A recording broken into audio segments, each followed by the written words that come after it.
அனைவருக்கும் ஆத்ம வணக்கம். குரு பிரம்மஸ்ரீ நித்யானந்த சுவாமிகளுக்கு இந்த பதிவை சமர்ப்பிக்கிறேன். இப்போ இந்த பதிவுக்குள்ளே போகிறதுக்கு முன்னாடி ஒரு சின்ன விஷயம் நான் உங்களுக்கு சொல்ல விருப்பப்படுறேன். நீங்கள் ஆன்மீக பாதையில்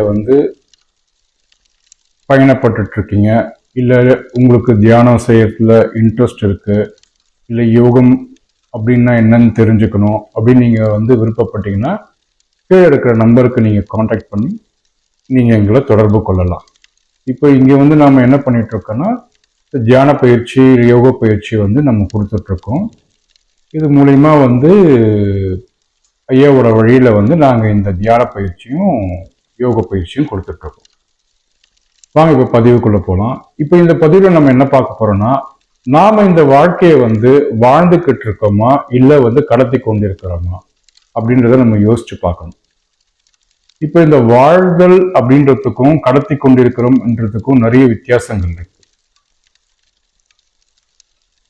இப்போ நாம நம் முன்னோர்கள் இருக்காங்க, அதாவது நம்மளுக்கு முன்னாடி, இப்போ உங்களுடைய அப்பா அம்மா இருக்கட்டும், இல்லை அவங்களுடைய அப்பா அம்மாவா இருக்கட்டும், இல்லை அவங்களுக்கு இருக்கிற அவங்க அப்பா அம்மாவா இருக்கட்டும், இவங்கெல்லாம் ஆல்ரெடி ஒரு வாழ்க்கையை வாழ்ந்து முடிச்சுட்டு போயிருக்காங்க. இப்ப இவங்க எல்லாருமே, நம்மளுடைய முன்னோர்களா இருக்கட்டும், எல்லாருமே என்ன பண்ணிருக்காங்க, நீங்க ராஜா காலத்துல இருந்து எடுத்துக்குங்க, இல்ல இப்ப இருக்கிறத எடுத்துக்குங்க, இவங்க எல்லாருமே என்ன வாழ்க்கை வாழ்ந்தாங்க. இப்போ அவங்க பிறந்தாங்க, அதுக்கப்புறம் வளர்ந்து படிக்க ஒரு பள்ளிக்கு போறதோ இல்லை ஒரு கல்லூரிக்கு போறதோ இருந்தாங்க. அந்த காலத்துல குருகுலத்துல போனாங்க. அதுக்கப்புறம் அவங்களுக்குன்னு ஒரு பொழுதுபோக்கு இருந்தது.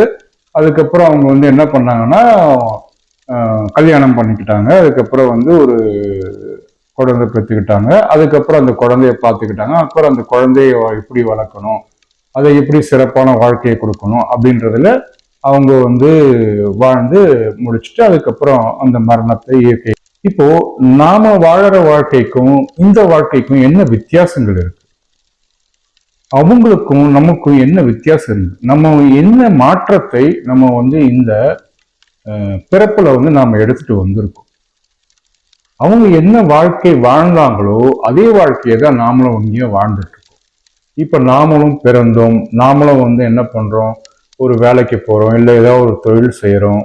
அப்புறம் நம்மளுடைய சந்ததிகளுக்காக நம்ம என்ன பண்றோம், காசு சேர்த்து வச்சுட்டு அவங்களுக்காக நம்ம நம்ம வாழ்க்கையை அர்ப்பணிக்கிறோம். ஸோ இப்படி அவங்க என்ன பண்றாங்களோ அதே தான் நாமளும் இப்போ பண்ணிட்டு இருக்கோம். இன்னும் நம்ம பிறவிகள் அடுத்த பிறவிகள், அடுத்து ஒரு 50 வருஷத்துலயோ இல்ல 100 வருஷத்துலயோ இதுல என்ன மாற்றம் நம்ம கொண்டு வர முடியும்? நம்ம எந்த மாற்றமும் நம்ம ஏற்படுத்த போறதில்லை. அப்ப அவங்க என்ன வாழ்க்கை வாழ்ந்தாங்களோ அதே வாழ்க்கையில வாழறதுக்காக நாம இந்த பிறப்பை எடுத்திருக்கோம். நாம இதை எப்படி மாத்தி யோசிக்கிறது, அதுதான் நம்மளுடைய முதல் கேள்வி. அதனாலதான் நம்ம என்ன பண்றோம்னா, இந்த வாழ்க்கையை எப்படியாவது கடத்தி கொண்டு இருக்கிறோம், இதை எப்படியாவது கடந்து சென்று விட வேண்டும் அப்படின்னு சொல்லிட்டு நம்ம நினைச்சிட்டு இருக்கோம். ஆனா அது அல்ல வாழ்க்கை. நாம எதுக்காக இந்த பூமியில பிறந்திருக்கோம்னா, நம்ம ஒரு அனுபவத்தை எதிர்பார்த்து தான் இந்த பூமியில பிறந்திருக்கோம். அது என்ன அனுபவம் இருக்கும்? எல்லா பிறப்புகளுமே இந்த ஆன்மீக பாதையில எப்படி நம்ம மேல்நிலையை அடையணும் அப்படின்ற ஒரே ஒரு காரணத்துக்காக தான் நாம எல்லாருமே இந்த பூமியில பிறந்திருக்கோம். ஏன்னா இந்த பூமியில மட்டும்தான் மனம் என்றது செயல்படுது. அப்ப அந்த மனம் தான் எல்லா விஷயங்களும் பண்ணுது. இப்ப இந்த மனம் இருக்கிறதுனாலதான் நம்ம இறைவன் ஒருவன் இருக்கிறான் அப்படின்னு சொல்லிட்டு நாம அது யாரு, அந்த இறைவனை நோக்கி நாம பயணப்படுறோம். அதனாலதான் நாம இந்த பூமியில பிறப்பெடுத்து நாம அந்த ஆன்மீக அனுபவத்தை பெறணும் அப்படின்றதுக்காக தான் நம்ம இந்த பிறவிகள் எடுத்து கொண்டிருக்கிறோம். ஆனா நாம இதை மறந்துட்டு நாம என்ன பண்ணிட்டு இருக்கோம், இந்த உலக வாழ்க்கையில இப்போ நம்மளுக்கு முன்னாடி வாழ்ந்தவங்க என்ன பண்ணாங்களோ அதையே தப்புகளை தான் நாம என்ன பண்றோம், தவறுகளை தான் நாம இன்னும் செஞ்சுக்கிட்டு இருக்கோம். இப்போ இந்த இறைவன் கடவுளுக்கு 5 தொழில் இருக்குன்னு சொல்லிட்டு சொல்லுவாங்க. காத்தல், படைத்தல், அழித்தல். இது முத்தொழில், 3 தொழில். இதுக்கப்புறம் இன்னொரு 2 தொழில் இருக்கு. அவர் என்ன செய்யறாருன்னா மறைத்தல், அதுக்கப்புறம் அருளல். இதுல வந்து காத்தல், பறைத்தல், அழித்தல் இதை பத்தி நம்ம நிறைய விஷயம் பார்த்திருப்போம். ஆனா மறைத்தல், அருளல் இது ரெண்டுத்தையும் பத்தி நம்மளுக்கு வந்து பெருசா தெரியறது கிடையாது. ஏன்னா நாம அதை பத்தி யோசிக்கிறதே கிடையாது. நாம இந்த பிறவி எடுத்திருக்கோம். நம்ம இந்த பிறவி எடுக்கப்போ நாம எதை நினைத்து நம்ம இந்த பிறவி எடுத்திருக்கோம்? பொருள் மீது, இந்த உலக வாழ்க்கையில நம்ம ஆசைகளை வைத்து நாம இந்த பிறவியை வந்து நாம எடுத்திருக்கோம். அந்த பிறவிகள் எடுக்க அந்த ஆசைகளா இருக்கட்டும், அந்த ஒரு பற்றா இருக்கட்டும், அந்த பற்றை எல்லாம் நீக்கி நாம வந்து இறைவனடி சேரணும் அப்படின்றதுக்காக தான் இந்த பிறவியில நாம யோசிக்க வேண்டிய பெரிய விஷயமா இருக்கும். ஏன்னா நம்ம முன்னோர்கள், நம்மளுக்கு முன்னாடி வாழ்ந்தவங்க எல்லாருமே வந்து என்ன வாழ்க்கை வாழ்ந்தாங்களோ அதுல இருந்து நம்ம மாற்றி எப்படி யோசிக்கணும்னா, அப்ப இந்த இறை வாழ்க்கையை நாம எப்படி வந்து ஆன்மீகத்துல வந்து முன்னேறணும் அப்படின்றத பத்தி தான் நாம சிந்திக்க வேண்டிய ஒரு விஷயம். இப்ப இந்த 5 தொழில வந்து இறைவன் வந்து நம்மளுக்கு பிறப்பு கொடுக்கும் போது நாம என்ன பண்றோம்? மறைத்தல் என்ற தொழிலை வந்து இறைவன் செய்கிறான். எதை மறைக்கிறாரு?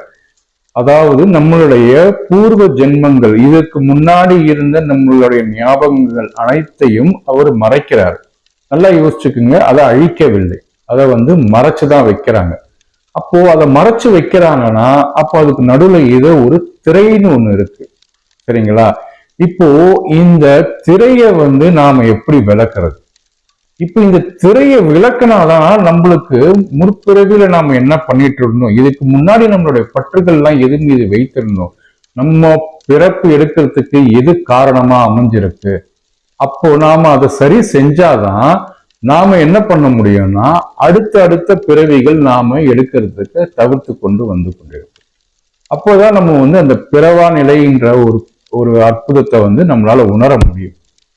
அதுக்கு முதல்ல வந்து நாம வந்து எடுத்து வைக்க வேண்டிய படி வந்து நான் யார், நாம யாரு, நாம வந்து என்னவா இருக்கும் அப்படின்ற ஒரு கேள்வி நமக்குள்ள எழ வேண்டும். நம்ம வந்து இந்த உடலா இருக்கோமா, இல்ல வந்து உயிரா இருக்கோமா, இல்ல வந்து நாம ஒரு ஆன்மாவா இருக்கோமா அப்படின்ற ஒரு கேள்வி நமக்குள்ள எழுந்தாதான் அடுத்த ஒரு நகர்வு நம்மளுக்கு ஏற்படும். இப்போ என்னுடைய சூட்சம குரு ஸ்ரீ அகண்ட பரிபூர்ண சச்சிதானந்த சுவாமிகள் இருக்காங்க. அவங்களுடைய ஒரு ஒரு லைன்ஸ் வந்து அவர் எழுதி வச்சிருக்காரு. அது என்னன்னா வந்து, தன்னை அறியும் அறிவே அறிவு, மற்றதெல்லாம் பேயறிவு.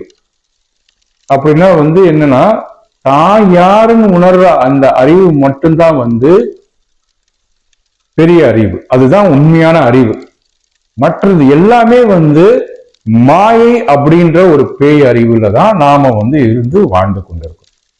அப்போ நாம புடிச்சு வச்சுட்டு இருக்க எல்லா விஷயத்தையுமே நம்ம என்ன பண்றோம், நாம அறிந்து, அப்ப நாம எதெல்லாம் வந்து நம்ம வந்து நம்மளுக்கு வாசனைகள் அப்படின்ற அந்த மறைச்சு வச்சிட்டு இருக்க அந்த பற்றுகள்லாம் என்னென்ன இருக்கோ அதை நம்ம வந்து அறிந்து அதற்கு ஏத்த மாதிரி நம்ம வாழ்க்கைய மாத்தி அமையணும்னா அப்ப நம்மளுக்கு வந்து தேவைப்படுற ஒரு பொருள் தான் அமைதி. இந்த அமைதியான சூழ்நிலையில மட்டும்தான் வந்து நீங்க உங்களை அறிஞ்சுக்க முடியும், நீங்க யாருன்னு நீங்க தெரிஞ்சுக்க முடியும். நீங்க இந்த அமைதியான சூழ்நிலையில இல்லாம உங்களை நீங்க யாருன்னு நீங்க உங்களால உணர முடியாது, இறைவனடியும் நம்மளால சேர முடியாது. அப்போ நாம இந்த அமைதியை தேடி நாம வந்து நகர்ந்து நம்முடைய ஆன்மீக முன்னேற்றம் இருக்க வேண்டும். அப்போ அந்த அமைதியை பெறணும்னா நாம என்ன செய்யணும்? இதுக்கு வந்து பல வழிகள் இருந்தாலுமே வந்து நம்ம குரு அமைச்சு கொடுத்த, குரு பிரம்மஸ்ரீ நித்யானந்த சுவாமிகள் அமைச்சு கொடுத்த பாதை வந்து நம்மளுக்கு வந்து பக்கபலமா இருக்கு. இப்போ அவரு நமக்கு கற்றுக் கொடுத்த அந்த பயிற்சிகள் வந்து நம்மளை வந்து ஆன்மீக முன்னேற்றத்துல அடுத்த நிலைக்கு எடுத்து செல்கிறது. இந்த அமைதியை நோக்கி நம்மளை வந்து அவர் நகர்த்தி கொண்டுதான் இருக்கிறார். இப்ப இந்த அமைதி வந்து நம்மளுக்கு எப்படி வேணும்? இப்ப இந்த அமைதியை கிடைக்கணும்னா நம்மளுக்கு ஒரே வழிதான் இருக்கு.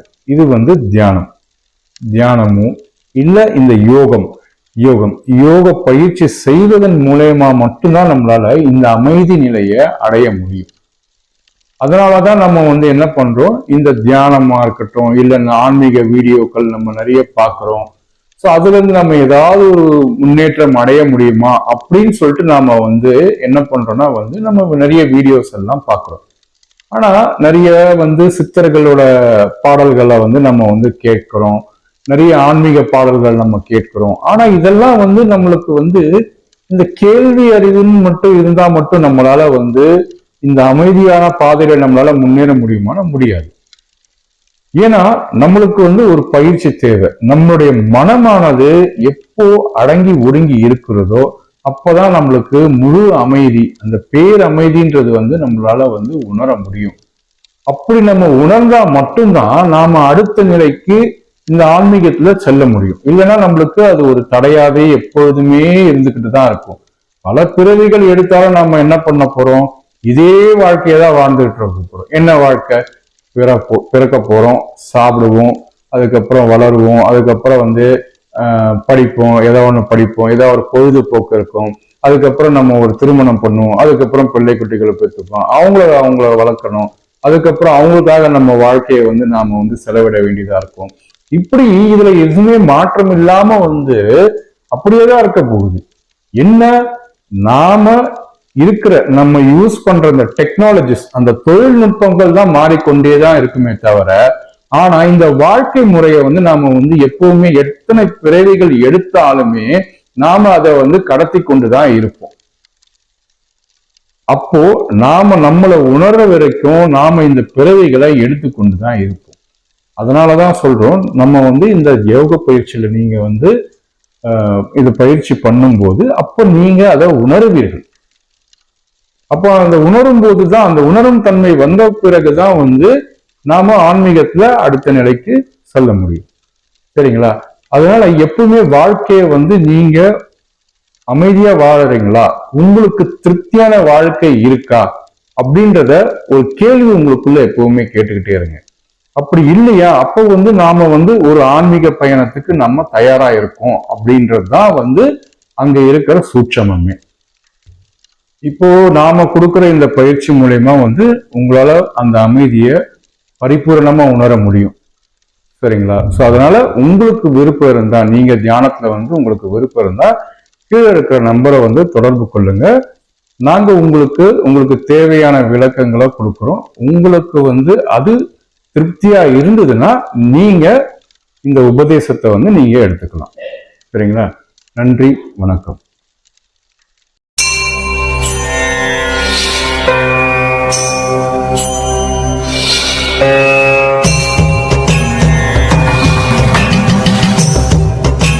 என் குருவுக்கு சமர்ப்பணம்.